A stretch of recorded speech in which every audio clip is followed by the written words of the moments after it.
tayo sa ano nabigo tayo na makahuli ng kahit isa man lang tilapia o di kaya ay hito o dalag. Pero hindi naman tayo hindi naman nawalan, hindi naman zero yung hindi naman sayang yung pagpunta natin doon kasi mayroon tayong nakuha na mas higit pa sa isda. Yun, papakita ko sa inyo. Tara.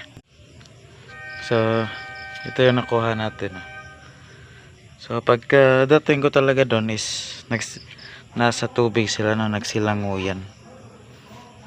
Siguro nasa 6 hanggang sa 8 na sisiw.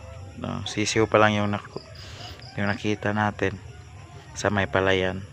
Kaya ito is medyo malapit sa akin, kaya meron ang ating dalang kawil is yung sanga ng kaway.